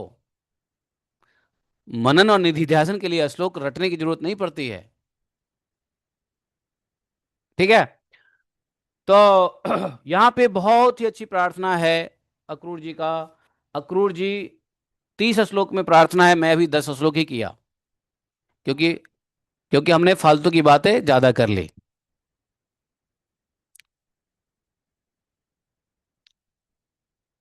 भी बीच में सो गई थी प्रभु, क्योंकि मैं 2:30 बजे उठ गई थी आज रात को। कोई बात नहीं, बढ़िया है, सोते रहो लेकिन सुनते रहो। हरे कृष्णा। तो इस प्रकार से जो है कहा अक्रूर जी ने कि हे प्रभु, जैसे पर्वतों से सब और बहुत सी नदियां निकलती हैं और वर्षा के जल से भरकर घूमती घुमाती समुद्र में प्रवेश कर जाती है, वैसे ही सभी प्रकार की उपासना मार्ग धूम धाम कर, सॉरी, घूम घाम कर देर सवेर आपके पास ही पहुंचती है। देर और सवेर, देखा, ये बात बहुत अच्छा लगा मुझे अक्रूर जी की। अक्रूर जी की ये बात बहुत अच्छी लगी। जैसे एक बात बताऊं, आप लोगों को बाहर के संसार में सुनने को मिलता होगा, अरे किसी भी की पूजा कर लो, सबका रास्ता तो एक एक ही जगह जाता है, मार्ग अलग है, परमात्मा का अंतिम लक्ष्य तो एक ही है। ऐसा आपको सुनने को मिलता होगा मायावादी वर्ल्ड में, आई मीन अन्य देवी देवता सब यही कहते हैं। मैं सुना तो पहले मैं इस बात को, अ, मैं ही फैनाटिक था, मैं बहुत बड़ा फैनाटिक था पहले। जब फैनाटिक फैनाटिक कहते हो ना, मैं बहुत बड़ा फैनाटिक था। तो मैं भी सोच रहा था, अरे ऐसे कैसे, सब रास्ता एक ही जाता है, ऐसा थोड़ी ना है, रास्ता भटक भी जाता है, ये बात भी है। राजमार्ग पे एक्सीडेंट भी होती है, ये बात भी है। कभी कभी लोग सोचेगा, अरे मैं तो हाईवे पे नहीं जाऊंगा क्योंकि एक्सीडेंट हो जाएगा, मैं गली कुचरी से जाऊंगा, लेकिन गली कुचरी से भटकने के भी रास्ते हैं। एक्सीडेंट, अगर हाईवे पे एक्सीडेंट के चांस है, तो लोकल वे में भटकने के भी रास्ते हैं। मान लो मुझे यहाँ से नोएडा जाना है, तो मैं कहूँगा नहीं, मैं यमुना एक्सप्रेस वे नहीं पकड़ूंगा। क्यों? उस पर टोल टैक्स देने पड़ेंगे, एक्सीडेंट होते हैं, रोडें बहुत चौड़ी चौड़ी है, लोग स्पीड में चलते हैं। ठीक है, तो दूसरा रास्ता क्या करोगे? आप बाजना से जाओ, नीचे गांव गांव होके जाओ, तो आपकी दूरी भी बढ़ जाएगी और भटक भी जाओगे। तो रिस्क तो हर जगह है, कृष्ण भक्ति में भी रिस्क है, और कृष्ण भक्ति के अलावा अन्य देवी देवता के मार्ग से भी पहुंचोगे कृष्ण तक, तो वहां भी भक्ति है, वहां भी रिस्क है, वहां भटकने की रिस्क है, टाइम कंजम्पशन की रिस्क है। नहीं, क्या करना चाहिए फिर?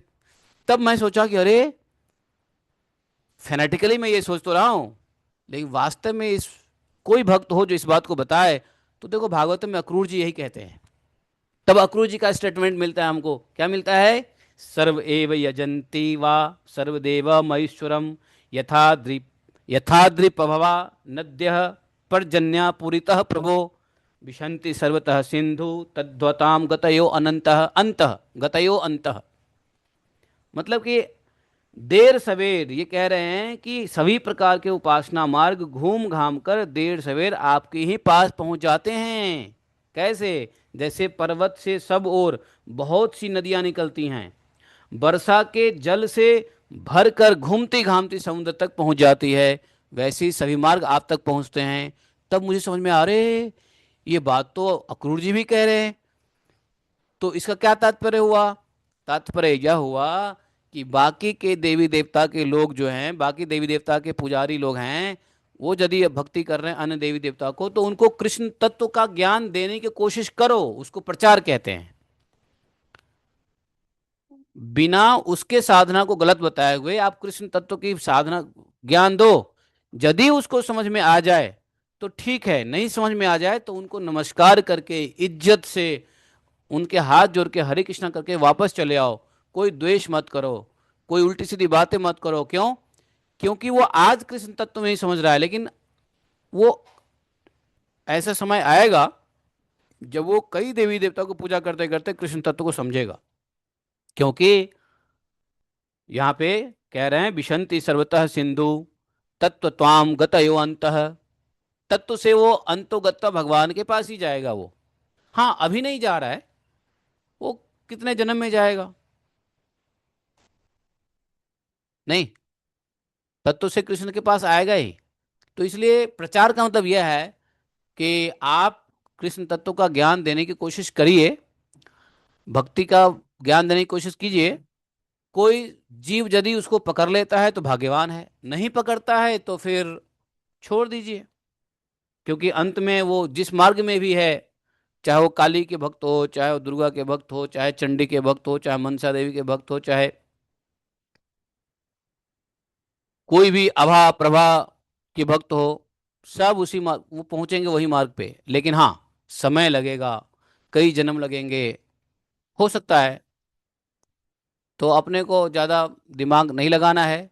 अब कुछ लोग तो बहुत पीछे पड़ जाते हैं, कुछ लोग तो इरिटेट ही कर देते हैं लोगों को, कुछ लोग तो प्रचार के नाम पे जो है उपहास ही कर देते हैं, प्रचार के नाम पे जो है क्रिटिसिज्म भी कर देते हैं।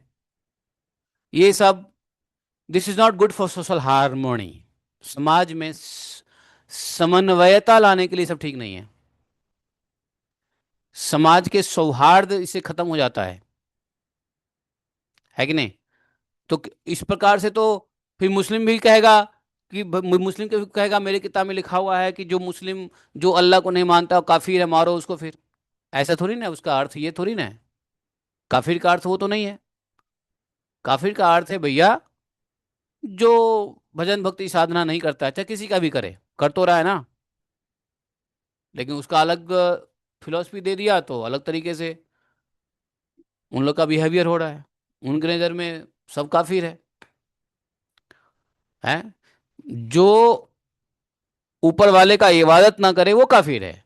लेकिन ऊपर वाले का इबादत तो भाई हिंदू कर ही रहा है, तो काफिर कहाँ से हो गया।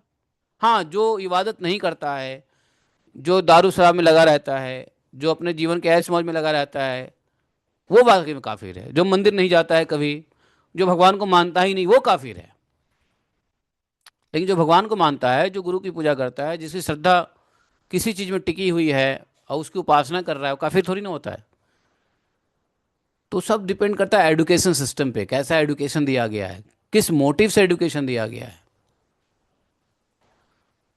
आजकल एजुकेशन के पीछे मोटिव्स आ गया, मोटिव्स, पैसे का मोटिव्स, अपना कम्युनिटी बढ़ाने का मोटिव्स, ठीक है, अपने को सर्वश्रेष्ठ दिखाने का मोटिव्स, अपने को सर्व शक्तिमान दिखाने का मोटिव्स, अपनी कम्युनिटी को विश्व की कम्युनिटी बनाने के मोटिव्स। कुछ भी मोटिव्स और इंस्पिरेशंस रहता है। और जहां किसी भी ज्ञान में, किसी भी स्पिरिचुअल नॉलेज में मोटिव्स आ जाता है, उसको कहते हैं रिलीजन, उसको कहते हैं, है ना, so called modern religion. Prabhupada ji ने ये डिफिनेशन दिया है,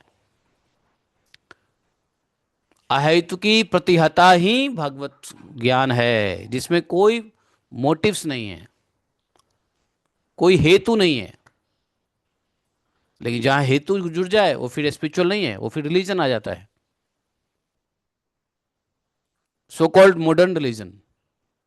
मेटेरियली मोटिव, प्रभुपाद जी इसको कहते थे मेटेरियली मोटिवेटेड रिलीजन। जो अभी जो रिलीजन है वो मेटेरियली मोटिवेटेड रिलीजन है। तो स्पिरिचुअल तो पूरा आकाश है, आकाश ये स्पिरिट है, स्पिरिचुअल है। उसके अंदर में अलग अलग इंस्ट्रक्शन रिलीजन है। लेकिन उस रिलीजन में यदि मोटिवेशन आ गया तो वो आ गया मेटेरियली मोटिवेटेड रिलीजन, है कि नहीं। ज्ञान नहीं, मेटेरियली कुछ पैसे के लिए, लालच के लिए, पद के लिए, शादी, 72 नूर, पता नहीं क्या क्या कहते हैं ना, 72 हूर नूर हैं। इवन कि हिंदू धर्म में भी यदि किसी को स्वर्ग की लालच से कोई कर्म करता है तो वही मेटेरियली मोटिवेटेड है, वो भी दूषित है, वो भी ठीक नहीं है। तो यहाँ पे वही कहा है कि विशंति सर्वतः सिंधु तत्व तद्दत्वाम गत यो अंत तक सब आप तक ही पहुँचेगा। सत्वम रजस्तम इति भवतः प्रकृते गुणाः तेषु ही प्रकृता प्रोक्ता अब्रह्म अस्थावरादयः। आपकी प्रकृति के तीन गुण है, सत्व रजतम, ब्रह्मा से लेकर अस्थावर पर्यंत संपूर्ण चराचर जीव प्राकृत है। और जैसे वस्त्र सूत्र से ओतप्रोत रहते हैं, वैसे ही ये सब प्रकृति के उन गुणों से ओतप्रोत रहते हैं। इसलिए भगवान को नमस्कार किया है, तुभ्यम नमस्ते अस्त विशद विषक्त विषक्त दिष्टये। आप सब गुणों से ओतप्रोत है, लेकिन आप उसके साथ लिप्त नहीं है, आपकी दृष्टि निर्लिप्त है, क्योंकि आप वृत्तियों के साक्षी है। तो इसलिए मैं आपको नमस्कार करता हूं। तो हम लोग 11वें श्लोक तक अभी पढ़ लेते हैं, बाकी कल पढ़ेंगे, टाइम हो गया ज़्यादा। चैतन्य भागवत भी पढ़ना है, तो 11वें श्लोक तक ही पढ़ लेते हैं। क्या है डेट? 31 जुलाई, लास्ट जुलाई, लास्ट जुलाई। अब 12वें श्लोक से लेकर के 30 श्लोक तक शायद कल कंप्लीट कर देंगे। लेकिन लेकिन देखो, मतलब कितना प्रैक्टिकल प्रेयर्स है अक्रूर जी का। नहीं, अब भगवान से कितना है, जो भगवान बोल रहे हैं वही अक्रूर जी बोल रहे हैं। इसलिए जो भक्त बोलते हैं ना, वही भगवान बोलते हैं, जो भगवान बोलते हैं वही भक्त बोलते हैं। यदि भगवान बोले तो ही मत मानो, यदि सिर्फ भक्त बोले तो ही मत मानो। जब भगवान और भक्त किसी चीज पे ठप्पा लगा दे, दोनों मिल करके डबल साइन, तो वो बोनाफाइड नॉलेज होता है। बोनाफाइड नॉलेज किसको कहते हैं? When Bhagavan and bhakta both certify the statement, that is called bona fide knowledge. यदि भगवान बोल रहे हैं, भक्त नहीं बोल रहे हैं, तो मत मानो, मानने की जरूरत नहीं है। जैसे बुद्ध, बुद्ध भगवान है बोले, लेकिन भक्त नहीं बोले, इसलिए बुद्ध को नहीं मानता कोई। और कोई भक्त बोले भगवान ना बोले, तो ही मत मानो, क्योंकि फिर वो भक्त है ही नहीं जो भगवान के अलाइनमेंट में नहीं है, साधु है ही नहीं जो है। तो इसलिए बोनाफाइड ये सब नॉलेज है। भागवत में जितने ज्ञान है सब बोनाफाइड है, क्योंकि उसका रिलेशन भगवान से, भगवत गीता से है। भगवान गीता में सब कुछ बोलते हैं। भागवत में ऐसा कौन सा इंस्ट्रक्शन है जो गीता में नहीं है, बताओ? जहां जहां हम लोग को लगता है गीता में है, वहां से हम लोग उठा के ले ही आते हैं गीता को, नहीं उठा के लाते हैं। अब देखो, आश्चर्य करो कि महाभारत के छोटे से पोर्शन में 700 श्लोक जो महाभारत का है, उसके अंदर में भगवान ने इतना कुछ कह दिया है, जिसको भागवतम में भक्त लोग कह रहे हैं। राधे राधे। हाँ जी बोलिए, लुमिनस कंपनी वाले। राधा कुंड, श्याम मोहन का फोन आया था मेरे पास, श्याम मोहन आएगा। मोहन श्याम, वही से मोहन श्याम, हाँ। अरे वो बैटरी फुल दिखाता है, और जब लाइट जाती है तो बैकअप में तुरंत, मतलब बैकअप ही नहीं ले रहा कुछ भी। 2 बैटरी का सेट है भैया। हाँ हाँ ओके। तो बोलिए, ग्रंथराज श्रीमद् भागवतम की जय। एकम शास्त्रम देव की पुत्र गीतम, एको देवो देव की पुत्र एव, एकम मंत्रस्य तस्य नमानि यानि कर्मापि तस्य देवस्य सेवाः। त्वमेव माता च पिता त्वमेव, त्वमेव बन्धुश्च सखा त्वमेव, त्वमेव विद्या द्रविणं त्वमेव, त्वमेव मम सर्वदेव देवः। कृष्णाय वासुदेवाय हरे परमात्मने प्रतिक्लेशनाशाय गोविंदाय नमो नमः। हे कृष्ण करुणा सिंधु दीनबंधु जगतपते, गोपेश गोपिका कांतम राधा कांतम नमोस्तुते। तप्त कांचन गौरांगी राधे वृंदावनेश्वरी, वृषभानुसुते देवी प्रणमामि हरिप्रिये। वाञ्छाकल्पतरुभ्यश्च कृपा सिन्धुभैव च, पतितानां पापनेभ्यो वैष्णवेभ्यो नमो नमः। जय श्री कृष्ण चैतन्य प्रभु नित्यानंद, श्री अद्वैत गदाधर शिवासादि गौर भक्तवृंद। हरे कृष्णा कृष्ण कृष्ण हरे हरे, हरे राम राम राम हरे हरे। देखो, सुबह 8-9 बजते ही सबके फोन आने लग जाते हैं, सब अपने अपने काम पे लग जाते हैं। सर ये कंप्लेंट्स, हालांकि कंप्लेंट हमने ही किया है, तो हमने किया है तो हम इसलिए उठा लेते हैं फ़ोन, क्योंकि भैया वो कंप्लेंट दूर होगी तो हमारी भागवतम सही चलेगा। अब बैटरी की समस्या आ रही है, कंप्लेंट दूर होगा तो भागवतम अनइंटरप्टेड चलेगा, इसलिए भागवतम में कॉल उठा लिया। मतलब मत समझना कि भागवतम में कॉल उठा लिया तो कुछ आउट ऑफ भागवत कंटेस्ट है, नहीं। ये भागवतम के लिए ही कॉल उठाया, क्योंकि ये बैटरी प्रॉब्लम कर रही है। अब देखो, कुछ बेचारे लोग वहाँ खड़े हैं, कुछ लक्ष्मी दे दो, भिक्षा लेने के लिए। मतलब देखो माया कैसे नचा रही है, किसी को भागवत के समय में भिक्षा के लिए भेज रहा है, किसी को भागवत के समय में उलूल जुलूल फोन।